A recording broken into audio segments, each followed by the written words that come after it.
자, 우리 내가 무엇을 가지고 8월 찬양 드림으로 오늘 수요예배를 시작하도록 하겠습니다. 우리 찬양 마음을 다해서 드리시고, 그리고 찬양 이후에는 우리가 주여 한번 외치고 통성기도 하고 예배를 위해서 마음을 열겠습니다.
예배를 위해서 한 주간 지으면서 살아가면서 지은 죄악들을 회개하며 성령께서 임하시도록 주여 외치고 기도하겠습니다. 주여, 사랑과 은혜가 풍성하신 아버지 하나님 감사합니다. 하나님의 사랑과 은혜를 우리를 불러주시고 하나님, 죄악으로 관영한 이 세상 속에서 죄에 물들어 살아가는 아버지 하나님, 우리를 용서하여 주시옵소서. 하나님, 생각과 마음으로 입술로 지었던 모든 죄들을 이 예배 앞에서 아버지 하나님께 자복하며 회개하며 간구하오니 하나님, 죄악을 용서하여 주시옵소서.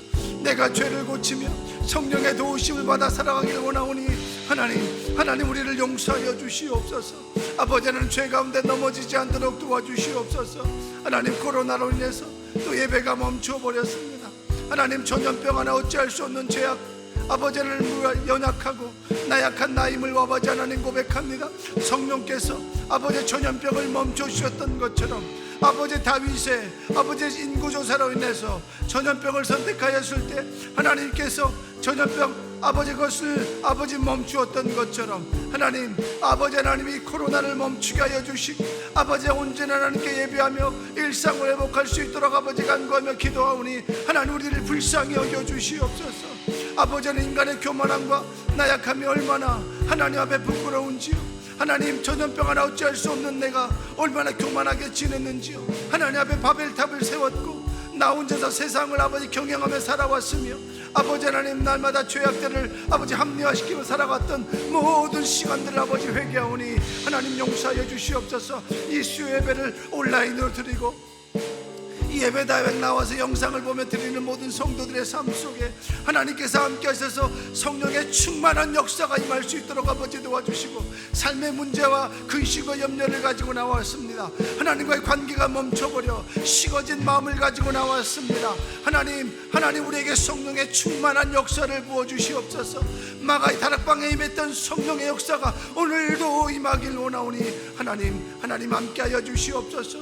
오늘도 아버지 하나님, 온라인으로 예배드리는 모든 심령 가운데 성령의 충만한 역사가 임하게 도와주시고, 오늘 이 예배를 통해서 염려와 근심이 사라지게 도와주시고, 아버지 생명나무교회 아버지 예배드리지 못하고 믿음을 잃어버리고 믿음이 식어진 그들의 가정 가운데 하나님, 그들을 불쌍히 여겨주시고 사단과 마귀가 틈타지 않도록 도와주시며 성령의 불꽃과 같은 은혜가 가정마다 개인마다 임하게 하여 주셔서 가정마다 아버지 직장마다 만나는 관계 속에서 하나님을 고백하며 찬양하는 예배하는 믿음의 공동체가 될 수 있도록 아버지 도와주시고, 생명나무교회를 사랑하여 주셔서 아버지 하나님, 코로나가 이 공동체를 침범하지 않도록 하나님 불꽃 같은 눈동자로 막아주시고 아버지, 우리의 개인위생을 지킴으로 조심할 수 있도록 도와주시며 세상의 교회가 욕먹지 않도록 아버지 하나님, 말과 행동을 언행심사를 조심할 수 있도록 주여 분별하는 지혜를 허락하여 주시옵소서.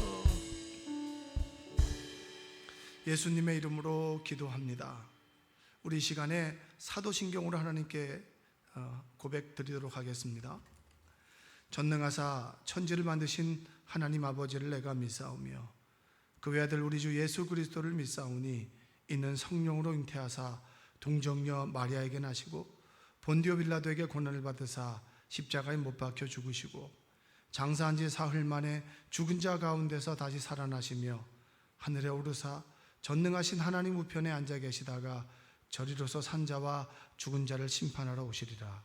성령을 믿사오며 거룩한 공예와 성도와 서로 교통하는 것과 죄를 사하여 주시는 것과 몸이 다시 사는 것과 영원히 사는 것을 믿사옵나이다. 아멘. 우리 시간에 교회 소식을 좀 전해드리도록 하겠습니다. 코로나가 이제 산발적으로 수도권을 중심으로 퍼지는 관계로 생명나무 교회는 정부 시책에 따라서 온라인 예배로 전환해서 드리도록 하겠습니다. 새벽 예배와 그리고 수요 예배는 온라인 예배로 송출하게 되고요. 주일 예배는 결정되는 대로 여러분들의 문자로 그리고 선교회를 통해서 속회를 통해서 전달해 드리도록 하겠습니다. 온라인 예배를 드린다고 해서 예배당을 비워두는 것은 아니고요. 기도할 분들은 들어오셔서 늘 기도하시고, 그리고 수요 예배 7시 30분, 새벽 예배 5시 20분에는 온라인 영상을 틀어드립니다. 그래서 가정에서 온라인 예배를 드리기 어려운 분들은 예배당에 나오셔서 마스크를 쓰시고 그리고 들어오실 때 체온 체크를 하시고 해서 예배를 드리시면 되겠습니다. 그리고 지난주에 삼계탕을 나누어 드렸는데요. 예배를 드리지 못하는 분들을 위해서 교육자들이 여러분의 가정에 전화를 드려서 이렇게 가정에 한 봉지씩 전달해 드리도록 하겠습니다. 여러분들 늘 건강하시고 믿음 잃어버리지 않도록 늘 조심하시기 바랍니다. 우리 하나님 말씀 함께 보겠습니다. 하나님 주신 말씀은 사도행전 10장 9절로 16절입니다. 사도행전 10장 9절로 16절 말씀입니다. 함께 읽겠고요. 제가 읽겠습니다. 이튿날 그들이 길을 가다가 그 성에 가까이 갔을 그때 베드로가 기도하려고 지붕에 올라가니 그 시각은 제6시더라. 그가 시장하여 먹고자 하며 사람들이 준비할 때 황홀한 중에 하늘이 열리며 한 그릇이 내려오는 것을 보니 큰 보자기 같고 내 귀를 메어 땅에 들이웠더라. 그 안에는 땅에 있는 각종 네 발 가진 짐승과 기는 것과 공중에 나는 것들이 있더라. 또 소리가 있으되 베드로야 일어나 잡아먹어라 하거늘 베드로가 이르되 주여 그럴 수 없나이다. 속되고 깨끗하지 아니한 것을 내가 결코 먹지 아니하였나이다 한데 또 두 번째 소리가 있으되 하나님께서 깨끗하게 하신 것을 내가 속되다 하지 말라 하더라. 이런 일이 3번 있은 후 그 그릇이 곧 하늘로 올려져 가니라. 아멘. 오늘도 수요 예배를 온라인으로 드리고 그리고 예배당에 나와서 온라인 예배를 드리는 모든 여러분들의 가정과 직장 외에 하나님의 은혜가 평안히 함께하기를 주님의 이름으로 축원드립니다. 우리가 쉽게 살아가다 보면 실수하는 것 중에 하나가 너무나 쉽게 나의 뜻과 나의 경험에 비춰서 결론을 내릴 때가 있습니다. 어떤 사람의 일을 보거나 또 내 자녀를 평가할 때, 내 남편과 내 아내를 평가할 때, 그리고 처한 상황과 일에 대해서 너무나 쉽게 결론을 내리는 경우들이 많아요. 그것이 때로 무서울 때가 있습니다. 근데 성경은 그것에 대해서는 조금 유보적입니다. 쉽게 결론을 내리지 말아라 라고 얘기합니다. 결론을 내리는 분은 하나님이라고 이렇게 얘기를 하죠. 야구소녀라고 하는 영화가 있어요. 그 사람들이 거의 보지 않은 것 같아요. 여자 주인공이 있는데 이제 이태원 클라스에서 요리사로 열연했던 이주영이라고 하는 배우가 그 야구소녀로 등장하게 됩니다. 극 중에서는 주수인이라고 하는 그 여자로 나오는데요. 시속 한 130km가 넘게 이제 그 공을 던지는 투수입니다. 그러니까 여자로서는 대단한데 남성과 섞이게 되면 그 메리트를 잃어버리는 그런 소녀죠. 그 주인공은 그 대한민국 실제 여성이자 최초 여자 야구 선수인 안양미 선수를 제 모티브로 했습니다. 제 초등학교부터 리틀 야구부터 함께 했을 때부터 그녀는 놀림을 많이 받았습니다. 여자라는 이유만으로. 여자가 무슨 야구를 해? 이런 놀림을 많이 받았죠. 그리고 고등학교 때 가서는 이제 한계를 느끼게 됩니다. 중학교 때는 야구도 잘해요. 남자애들하고도 등치도 비슷한데 고등학교가 되면서는 아이들은 훅 커버리고 그리고 또 힘에서 차이가 나니까 한계를 느끼게 됩니다.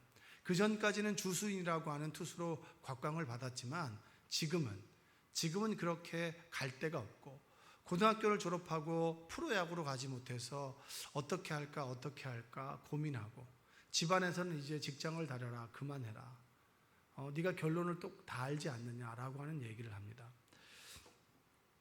그 중에서 사람들이 늘 그 주수인에게 하는 말이 있어요. 사람들은 여자가 어떻게 고등학교 야구부에 들어갔어? 고등학교 졸업하면 뭐 할 건데? 그리고 사람들이 130km를 던진다 그러면 대단한데 라고 얘기할 때 주수인이 그게 뭐가 대단해요? 라는 얘기를 합니다. 그 영화 속에서 나에게 뇌리를 스쳤던 질문 중에 하나가 이런 질문입니다. 뭐냐면 사람들이 내 미래를 어떻게 알아? 나도 모르는데 이런 얘기를 해요. 실제로 영화에서는 130km밖에 던지지 않으니까 속도에서는 경쟁이 되지 않아요. 근데 그 코치가 마음을 바꿔먹고 주수인을 코칭하는데 뭐라고 코칭하냐면 단거리 선수와 장거리 선수는 다르다는 거예요. 단거리 선수는 단거리에 강하고 장거리 선수는 지구력이 있다는 거죠. 그러면 순간적인 힘은 누가 세겠냐는 거예요. 순간적인 힘은 당연히 단거리 선수가 세다. 그런데 지속적으로 인내하면서 꾸준하게 달리는 경우에는 뭐냐? 바로 장거리 선수가 강하다. 그러면 너는 어떤 걸 해야겠냐? 단거리 선수와 장거리 선수가 역할이 다르지. 너는 빠르게 공을 던지려고 하지 말고 회전을 줘서 공을 던져. 넌 볼 끝 회전이 좋기 때문에 그 회전을 가지고 그 회전을 더 개발하면 너는 그래도 먹힐 수 있을 것이다 라고 하면서 코치가 너클볼을 가르치는 너클볼. 제 너클볼을 연습을 하는 거예요. 그래서 결국은 그가 이제 프로야구 2군에 들어가는 그런 내용이 나옵니다. 그 질문 중에서 사람들이 내 미래를 어떻게 알아? 나도 모르는데. 우리는 다른 사람들이 하는 행동을 딱 보면 아유 쟤 안 되겠어. 아유 쟤 저렇게 해서 안 돼. 라고 하는 결론을 너무 쉽게 내버리는데 우리는 그런 상황들을 보면서 결론을 좀 유보하고 미룰 수 있어야 됩니다. 왜냐하면 성경도 그러하기 때문입니다. 오늘 본문은 너무나 당연하게 내려진 결론을 뒤집는 내용이에요. 사람들이 그 결론에 대해서 잘못 생각하고 있는 것들을 뒤집는 내용이 바로 오늘의 본문입니다. 베드로와 주님과의 대화입니다. 베드로는 예루살렘 교회와 유대인을 대표하는 사람이에요. 초대교회에서 베드로는 병을 고치고 기적을 일으킵니다. 선행을 베풀던 다비다가 죽었을 때 베드로가 기도함으로 다비다가 살아나는 역사가 베드로에게 나타났습니다. 그가 정말 회개의 복음을 전했을 때 회개하는 사람들이 나타나고 그 숫자가 1000명 이상이 되는 역사가 나타나는 거죠. 그래서 예루살렘 교회의 베드로의 영향력은 대단했습니다. 그런 베드로가 정오에 지붕에서 기도하게 될 때 하나님께서 그에게 환상을 보여주시는데 그 환상의 내용이 뭐냐면 온갖 짐승들이 그릇 위에 떨어집니다. 그리고 하나님께서 베드로에게 받아 먹으라, 잡아 먹으라라고 얘기를 하는 거예요. 근데 베드로가 딱 보니까 광야 생활 속에서 하나님께 주셨던 정결 예식, 레위기 11장에 나오는 먹어도 되는 짐승과 먹지 않아야 되는 음식을 구분하면서 그걸 아는 베드로인지라 하나님께 묻습니다. 하나님, 부정한 짐승은 먹을 수 없습니다 라고 얘기를 해요. 그때 하나님께서 뭐라고 얘기하느냐? 하나님께서 참 멋진 말을 우리에게 주십니다. 우선 우리가 10장 11절과 13절의 내용부터 한번 좀 읽어보겠습니다. 그 내용의 스토리를 좀 볼게요. 하늘이 열리며 한 그릇이 내려오는 것을 보니 큰 보자기 같고 내 귀에 메어 땅에 들이웠더라. 그 안에는 땅에 있는 각종 네 발 가진 짐승과 기는 것과 공중에 나는 것들이 있더라. 또 소리가 있으되 베드로야 일어나 잡아 먹으라 하거늘. 잡아 먹으라고 할 때 베드로는 당황하죠. 왜냐하면 그는 정결 예식을 압니다. 금지한 것과 먹어야 될 것을 알아요. 그래서 베드로가 10장 14절에서 이렇게 고백합니다. 베드로가 이르되 주여 그럴 수 없나이다. 속되고 깨끗하지 아니한 것을 내가 결코 먹지 아니하였나이다 한데 이렇게 얘기합니다. 하나님께서 먹지 말라고 했지 그 짐승에 대해서 부정하다고 얘기는 하지 않았어요. 하나님께서는 이스라엘 민족에게 뭐라고 얘기했습니까? 너희들은 달라야 한다, 거룩해야 된다라고 하는 거예요. 믿는 사람은 믿지 않는 사람과 달라야 한다라고 얘기하면서 먹지 말아야 될 음식과 먹어야 될 음식, 광야 생활 속에서 너희 공동체에 유익이 되는 짐승은 먹지만 유익이 되지 않는 것은 먹지 말라고 했어요. 그러나 그 짐승 자체, 하나님께서 만드신 그 창조물이 부정하다는 얘기는 아니에요. 그런데 베드로는 부정하다고 하니 먹지 않겠습니다 라고 얘기를 하는 거예요. 하나님께서 10장 15절에 뭐라고 얘기합니까? 또 두 번째 소리가 있으되 하나님께서 깨끗하게 하신 것을 내가 속되다 하지 말라 하더라. 아멘. 하나님께서 거룩하다고 얘기한 것을 네가 왜 속되다고 하느냐? 하나님께서 그 짐승을 먹지 말라고 했지, 하나님께서 창조하신 그 짐승이 거룩하지 않고 그리고 그 짐승은 정말 하찮게 여겨도 된다라고 하나님께서는 얘기하지 않았어요. 근데 베드로는 너무나 쉽게 하나님의 마음 말고 그 문자를 가지고 얘기해. 하나님 먹지 말라고 해서 오케이, 그럼 부정한 거야. 먹지 말어. 왜 이게 문제가 되느냐면 하나님께서 10장에 보면 고넬료라고 하는 인물을 우리에게 보여주십니다. 그 고넬료라고 하는 인물은 이방인이에요. 쉽게 말하면 주한미군의 여러분 중대장 이상 되는 사람이에요. 유대인의 입장에서 볼 때는 이방인인 거예요. 유대 사람들이 아니니까. 그런데 엄밀하게 얘기하면 유대 사람들도 단일 민족이 아닙니다. 우리는 성령 출애굽기에 볼 때, 출애굽기에서 보면 출애굽을 할 때 뭐라고 쓰여 있습니까? 잡족. 쉽게 말하면 유대인이 아닌 사람들이 섞여 있었어요. 아브라함의 후손이 아닌 사람들이 함께 있었어요. 그들이 민족을 이루고 하나님을 믿다 보니까 유대인인 것이, 그들도 단일 민족이 아닌 거예요. 근데 유대인이 아닌 사람들을 이방인이라고 배척하고 아주 거룩하지 않고 그리고 상종하지 말아야 될 사람들로 여겨버린 그런 세상 속에서 하나님께서는 너희들이 터부시하는 이방인이 이렇게 믿음이 좋고 의롭고 선행을 베푸는 사람이야 라고 우리에게 소개합니다. 사도행전 10장 2절의 말씀을 다 함께 한번 읽어보겠습니다. 사도행전 10장 2절입니다. 없나요? 제가 읽어보겠습니다. 그가 경건하여 온 집안과 더불어 하나님과 경외하며 백성을 많이 구제하고 하나님께 항상 기도하더니, 그는 하나님을 경외하고요 온 집안이 예배 드리는 사람이었습니다. 그리고 구제와 선교를 많이 했던 사람이고요 늘 하나님께 기도했던 사람이에요. 그래서 하나님께서는 그의 기도를 들으셨습니다. 10장 4절에 보면 고넬료가 주목하여 보고 두려워 이르되 주여 무슨 일이니까? 천사가 이르되 내 기도와 구제가 하나님 앞에 상달되어 기억하신 바가 되었으니 라고 얘기를 합니다. 자, 이 스토리가 베드로가 기도하기 전날의 스토리예요. 오후 3시경에 하나님께서 고넬료에게 음성을 듣고 역사하셨어요. 그래서 고넬료에게 뭐라고 얘기하냐면 요바에 있는 베드로를 청하라라고 얘기합니다. 베드로의 환상 가운데 응답하셨던 하나님의 그 시각이 12시니까 기도 가운데 12시가 좀 넘었겠죠. 12시에 기도를 시작했으니까 전날에 하인들을 보내서 고넬료의 집에 하인들이 도착하기 전에 그 시간에 하나님께서는 베드로에게 역사하셔서 환상을 통해서 내가 거룩하다는 것을 네가 왜 부정하다고 하느냐라고 하면서 그 짐승의 부정한 짐승이라고 여기던 상황을 통해서 고넬료를 받아들일 수 있는 준비를 하게 하시는 거예요. 고린도전서 4장에 보면 이런 말씀이 있어요. 너희들이 기호에 따라서 판단하고 그리고 쉽게 결론을 내린다. 그러나 바른 결론과 판단, 심판은 오직 주님만이 하신다라고 합니다. 고린도전서 4장 4절과 5절을 한번 제가 읽어보겠습니다. 내가 자책할 아무것도 깨닫지 못하나 이로 말미암아 의롭다함을 얻지 못하노라. 다만 나를 심판하실 이는 주시니라. 그러므로 때가 이르기 전 곧 주께서 오시기까지 아무것도 판단하지 말라.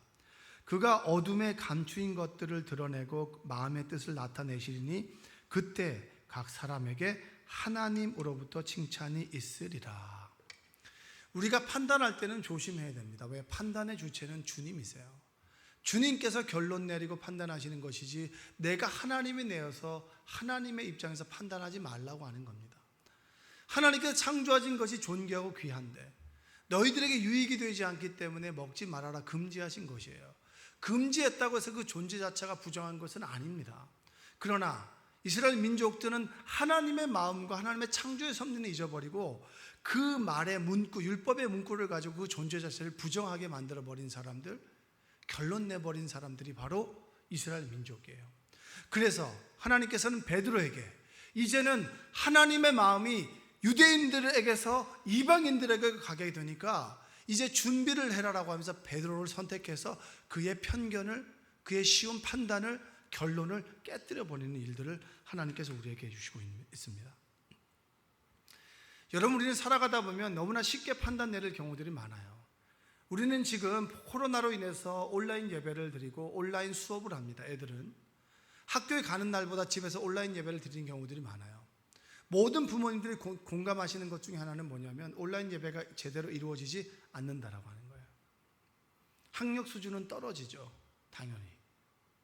면대면으로 선생님과 호흡하면서 공부해야 되는데 또 학교라고 하는 곳이 지식만 전달받는 곳이 아니라 인간관계를 배우고 윤리를 배우고 도덕을 배우는 것이 학교입니다. 근데 지식만 인터넷으로 가르쳐주는 그 교육이 제대로 이루어지겠습니까? 당연히 이루어지지 않죠. 또 아무런 소통이 없는 그 온라인 예배가 어떻게 온라인 교육이 활성화되겠습니까? 애들은 영상을 보면서 딴짓을 합니다. 집중하지 않죠. 당연한 거예요. 그런 모습을 보면서 많은 부모님들이 자식에 대해서 판단을 내리죠. 저거 저래서 대학 가겠나? 저거 저래서 사람 되겠나? 여러분, 아이들만이 아니에요. 내 남편을 볼 때는 저렇게 일하니까 저거밖에 안 되지. 또 아내를 바라볼 때 저렇게 일하니까 저렇게밖에 안 되지. 직장에서 부하 직원들을 볼 때 아이고, 쟤는 하나를 보면 열을 난다고. 저거 저렇게 하니까 저거밖에 안 될 거야. 여러분, 그 판단이 맞을 수도 있지만 틀릴 수도 있는 거예요. 제가 온라인 학습을 하는 제 자녀를 보고 생활 태도를 볼 때 정말 한탄스러울 때가 많아요. 솔직하게. 그런데 그 한탄스러울 때 그 모습을 가지고 기도하는데 갑자기 이제 야구 소녀를 봤을 때 떠올렸던 사람들이 내 미래를 어떻게 알아? 나도 모르는데. 네가 네 자녀의 미래를 어떻게 알아? 내가 만들어서 이 땅에 너를 통해서 이 땅에 보내는 내 자녀를 네가 어떻게 함부로 판단해? 네가 그 미래를 알아? 라고 책망해 주시는 것 같아요.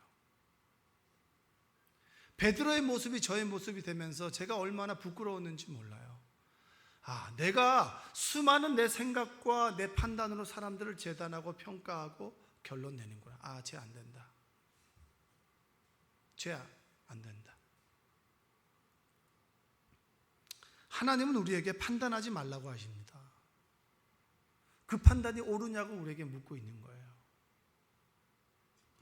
네가 가지고 있는 명확한 기준이 옳으냐라고 하는 것을 우리에게 묻고 있습니다.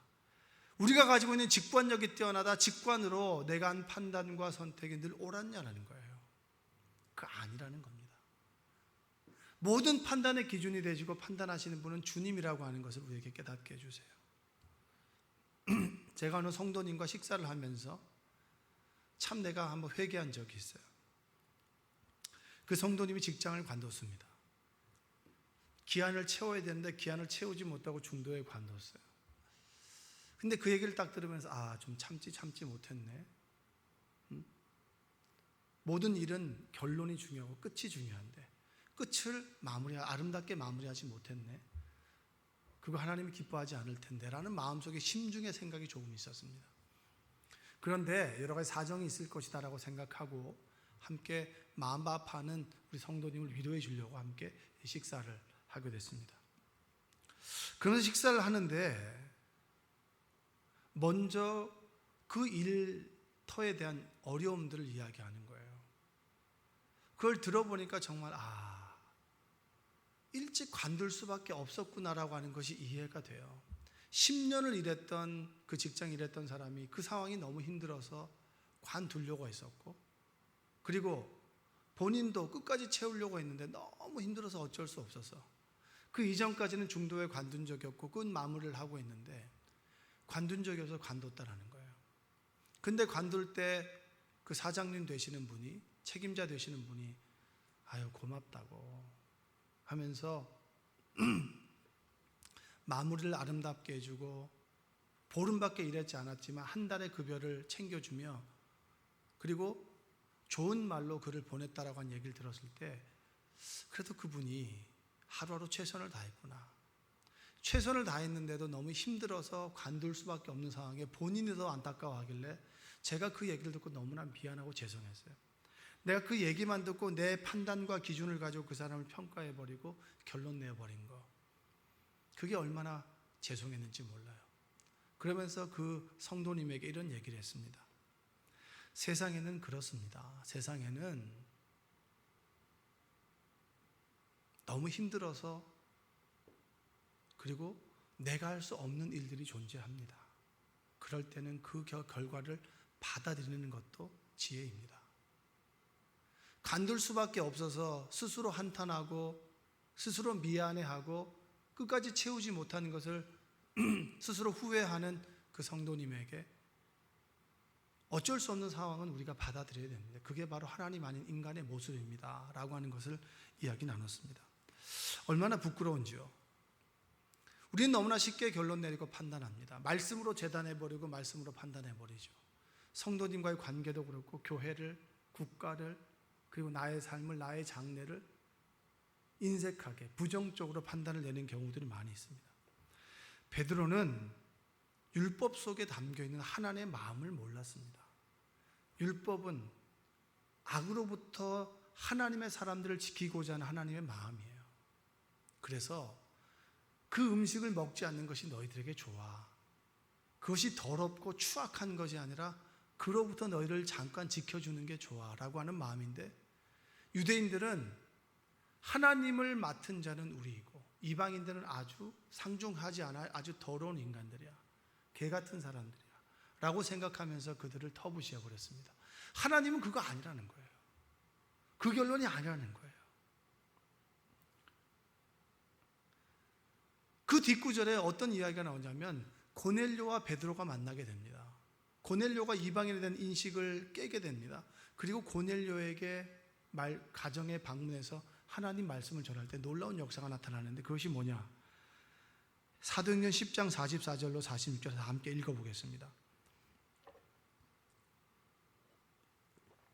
베드로가 이 말을 할 때 성령이 말씀 듣는 모든 사람에게 내려오시니 베드로와 함께 온 할례 받은 신자들이 이방인들에게도 성령 부어주심으로 말미암아 놀라니 이는 방언으로 말하며 하나님의 높임을 들음이로라. 마가의 다락방에 불과 같은 성령의 역사가 일어났듯이 이방인이라고 너희들에게는 하나님이 없어라고 부정하다고 거룩하지 않다고 여겼던 그에게 하나님이 임해서 그들에게 성령을 부어주셨어요. 마가의 다락방에 임했던 성령의 역사가 그들에게도 동일하게 임했다라고 하는 겁니다. 얼마나 쇼킹한 사건인가요? 여러분, 이 고넬료라고 하는 사건이 왜 중요한지 아십니까? 바울이, 하나님의 관심이 예루살렘 교회에서 안디옥 교회로 옮겨가게 됩니다. 그때 바나바와 바울을 통해서 소아시아와 유럽에 하나님의 복음이 전하게 되는 역사, 그리고 하나님의 복음이 전해지고 난 다음에 바울이 놀라운 일들을 경험하게 되는데, 1차 전도행을 마치고 난 다음에 예루살렘 교회에 베드로가 수장과 야고보가 수장인 그 교회를 찾아와서 뭐라고 얘기합니까? 이방인에게는 율법이 필요 없다는 거예요. 구원은 예수 그리스도를 믿음으로 우리에게 주어지는 것이지 율법은 이방인에게는 소용이 없다라고 하는 얘기입니다. 왜냐? 하나님께서는 이방인들에게 율법을 주지 않았다라고 하는 거예요. 그래서 놀라운 일들이 벌어지게 되는데, 예루살렘 공의회에서 결론 내려진 게 뭡니까? 구원은 예수 그리스도를 믿음으로 주어진다는 거예요.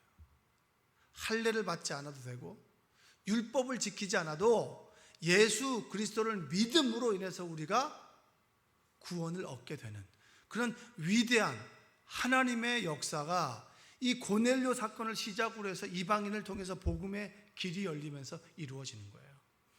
만약에 베드로가 그 편견을 깨지 못하고 자신의 결론을 내리지 못했다면 하나님께서 베드로를 쓰시지 않았을 거예요.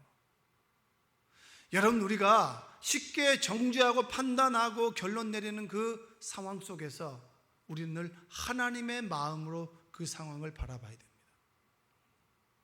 여러분의 자녀를 바라보고, 여러분의 가족을 바라보고, 여러분의 직장에서 부하 직원들을 바라볼 때 하나님의 마음으로 바라봐야 돼요. 수많은 인연 중에서 하나님께서는 섭리 가운데 그를 보내주셨습니다. 자녀를 보내주셨어요. 내 자녀를 왜 너가 판단하느냐는 거예요. 나는 하나님께서 맡겨주신 자녀들을 잘 양육하고 기도해주고 하나님께서 다루시도록 통로가 되는 역할인데, 어느 순간에 내가 하나님이 되어서 내 자녀를 판단하고 결론 내리는 그런 우를 범하는 그런 일들이 얼마나 많이 있습니까? 하나님께서 이 상황을, 이 사람을, 이 직장을, 이 것들을 어떻게 보실까? 여러분, 우리는 내 판단이 들 때 판단을 보류하고 하나님의 입장에서 바라볼 때 우리는 판단하지 않는 그런 일들을 할 수 있는 것입니다. 여러분의 쉽게 판단하는 것들을 보류하시고 중지하는 여러분 되시기를 주님의 이름으로 축복합니다. 고넬료의 사건이 지금 우리에도 맞아떨어지는 거예요. 자꾸 우리는 판단해요. 이 교회 안 돼, 이 목사님 안 돼, 이 집사님 안 돼, 그리고 이 청년 안 돼. 얼마나 우리가 쉽게 판단합니까?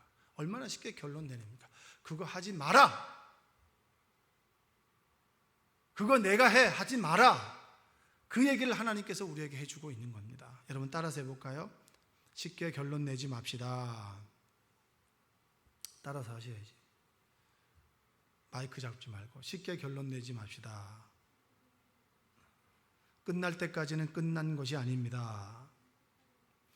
여러분, 하나님은 우리 잡초 같은 인생, 정말 늘 모순투성이고 결론 내리고 포기하고 좌절하고 절망한 우리를, 잡초 같은 우리 인생에 꽃을 피우시는 분이 하나님이에요. 전 정말 이 고넬료의 사건을 읽으면서 얼마나 내가 판단하고 정죄했는지 참 많이 회개했습니다. 지금도 판단이 될 때마다 판단을 중지하고 판단하시는 분은 주님이시야, 결론 내리시는 분은 주님이야 라고 하는 이야기를 하나님께 고백합니다. 그리고 하나님의 입장에서 이 상황을 바라봅니다. 그러면 달라져요. 여러분, 우리의 삶 속에서 판단 내리지 않는 여러분들 되시기 바랍니다. 내가 스스로 판단 내고 결론 내었을 때 여러분, 그것에 생명은 없어요. 그러나 하나님의 입장에서 바라보고 판단을 중지하고 판단을 보류하고 결론을 보류하고 결론을 중지하고 그 마음이 들 때 하나님께 구하며 기도하면 하나님 우리 삶에 역사하셔서 기적을 만들어 가십니다. 그 대표적인 스토리가 뭡니까? 이삭의 이야기예요. 여러분, 창세기 25장에는 20년 동안 아이를 낳지 못하던 이삭의 이야기가 나옵니다. 이삭과 리브가 이야기가 나와요. 하나님께서는 이삭에게 아브라함에게 주셨던 약속을 해주셨어요. 네 자손이 별과 같이 많아질 것이다. 그런데 40에 결혼한 이삭에게 60이 되도록 그에게 아이가 태어나지 않았어요. 얼마나 절망했겠습니까? 절망이 정말 여러분 어떻게 설명할 수 없을 정도로 절망과, 그리고 안 될 거야, 이제 안 돼, 그래 포기하자, 이렇게 결론 내리며 살아가는 나날 속에서 이삭은 달랐습니다. 이삭이 어떻게 했느냐? 창세기 25장 21절 말씀을 함께 읽겠습니다. 이삭이 그의 아내가 임신하지 못함으로 그를 위하여 여호와께 간구하매 여호와께서 그의 간구를 들으셨으므로 그의 아내 리브가가 임신하였더니. 리브가도 안 된다, 모든 사람이 안 된다라고 말할 때 이삭이 뭘 했습니까? 이삭이 이렇게 얘기해요. 그의 아내가 임신하지 못함으로 그래 20년 동안 안 되니까 그래 포기하자라고 하지 않고 그를 위하여 여호와께 간구했다라고 했습니다.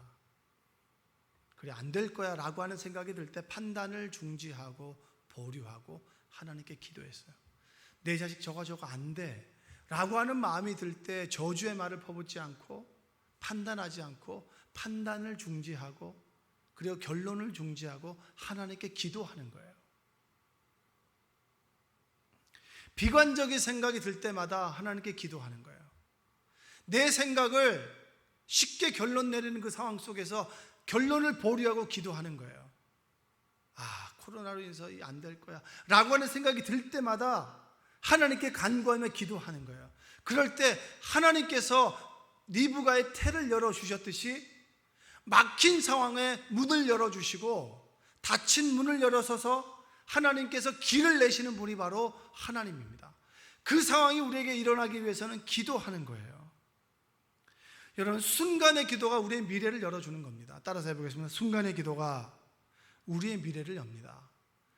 비관적인 생각과 쉽게 결론 내리는 상황 속에서 보류하고 중지하고 우리가 그 순간에 하나님께 기도할 때 하나님께서는 우리의 인생의 미래를 열어주시고 문을 열어주시고 길을 열어주십니다. 할렐루야. 순간의 기도가 우리 자녀의 미래를 열어줍니다. 좌절하는 그 순간에 하나님께 기도할 때 하나님께서는 생명을 불어넣어 주십니다. 절망 속에서 기도할 때 하나님께서 절망을 희망으로 바꿔주시고 죽음 속에서 기도할 때 하나님께서 생명을 주시는 분이 바로 우리가 믿는 하나님이세요. 하나님은 우리의 순간의 기도 가운데 역사하신다라고 하는 것을 믿는 여러분 되시기를 주님의 이름으로 축복합니다. 느헤미야 아시죠? 느헤미야가 성벽이 없어서 예루살렘 성이 회파되고 고생과 고난과 약탈 가운데 살아가는 소식을 들었을 때 하나님께 기도했어요. 하나님, 이 성벽의 문제를 제가 뭐라도 헌신하고 싶습니다. 저를 보내주시옵소서라고 하는 기도를 드려요. 그런데 왕의 마음을 돌릴 수 없는 거예요. 느헤미야 2장 4절에 보면 이런 말씀이 있어요. 왕이 내게 이르시되 그러면 내가 무엇을 원하느냐 하시기로 내가 곧 하늘의 하나님께 묵도하고. 수심 가득한 얼굴이 있을 때 여러분, 느헤미야 위치에 수심 가득한 얼굴을 갖고 있어요. 나를 암살할 것이 아닌가, 죽일 수도 있지만 수심 가득한 모습을 보고 왕이 느헤미야에게 물어요. 무슨 걱정이 있느냐? 네가 무엇을 원하느냐? 그때 그는 즉각적으로 대답하지 않았어요. 그 순간에 하나님께 기도해서 하나님, 예루살렘 성벽을 회복하길 원합니다. 성벽을 재건하길 원합니다. 하나님, 왕의 마음을 다스려 주시옵소서. 순간 기도하고 왕 앞에 나아갔어요.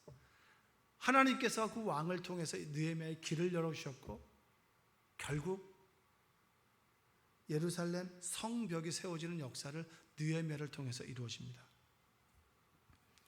기도하는데 많은 시간을 들이는 것이 어려워요. 그러나 마귀는 끊임없이 우리 생각을 절망과 좌절로, 정죄와 비판으로, 결론으로, 판단으로 우리 이끌어갈 때 결론 내지 마시고 결론을 보류하시고 그 순간 하나님의 마음으로 바라보며 하나님의 마음을 가지고 기도하는 여러분 되실 때 우리 인생의 길이 열린다라고 하는 것, 여러분 믿고 의지하는 여러분 되시기를 주님의 이름으로 축복합니다.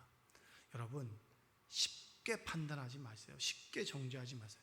여러분의 미래를, 여러분이 처한 상황을 쉽게 결론 내리지 마십시오.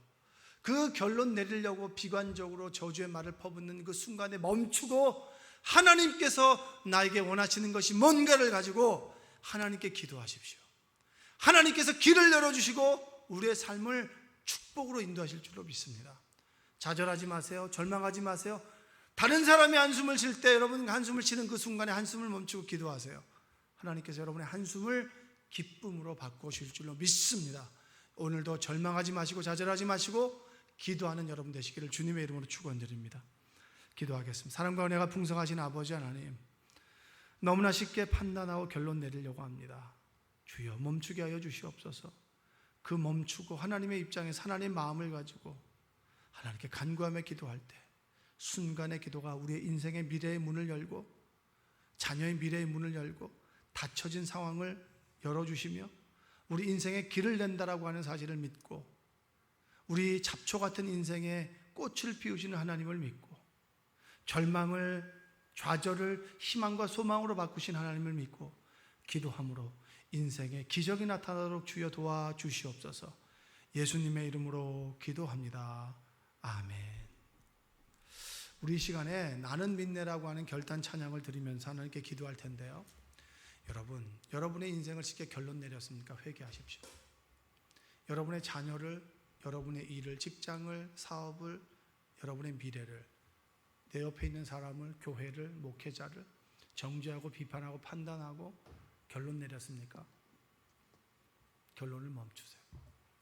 하나님의 입장에서 바라보고 그 순간 그 생각이 들 때마다, 그 판단이 들 때마다, 그리고 그 결론이 내려질 때마다 하나님께 기도하십시오. 하나님, 이 아들을, 이 딸을, 이 남편을, 이 아내를, 이 집사님을, 이 권사님을, 이 직장을, 이 상황을 하나님 올려드리오니 하나님 역사하여 주시옵소서.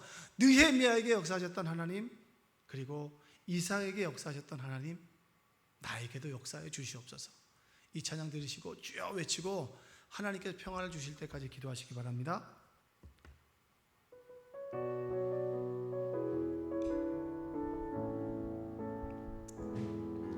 내게 허락하신 시련을 통해 나의 믿음 더욱 강하게 자라나고 험한 산과 골짜기 지나는 동안 주께 더 가까이 나를 이끄시네. 내가 겪는 시험이 어렵고 힘겨워도 내 주님 크지 않네. 내 앞에 바다가 갈라지지 않으면 주가 나로 바다 위 걷게 하리. 나는 믿네. 주의 능력으로 내 삶 새롭게 되리. 나는 믿네. 주의 능력으로 담대히 나가리라. 주와 함께 싸워 승리하리라. 날마다 믿음으로 나 살아. 다시 한번 내게 허락하신 시련을 통해 나의 믿음 더욱 강하게 자라나고 험한 산과 골짜기 지나는 동안 주께 더 가까이 나를 이끄시네. 내가 겪는 시험이 어렵고 힘겨 내 주님보다 크지 않네. 크지 않네. 내 앞에 바다가 갈라지지 않으면 주가 나로 바다 위 걷게 하리. 나는 믿네. 능력으로 삶 새롭게 되리. 나는 믿네. 주의 능력으로 담대히 나가리라. 주와 함께 싸워 승리하리라. 날마다 믿음으로 나 살아. 나는 믿네. 나는 믿네. 능력으로 내 삶 새롭게 되리. 나는 믿네. 주의 능력으로 담대히 나가리라. 주와 함께 싸워 승리하리라. 날마다 믿음으로 나 살아. 우리 시간에 손 높이 들고 주여 외쳐 기도하겠습니다. 주여, 사랑과 은혜가 풍성하신 아버지 하나님,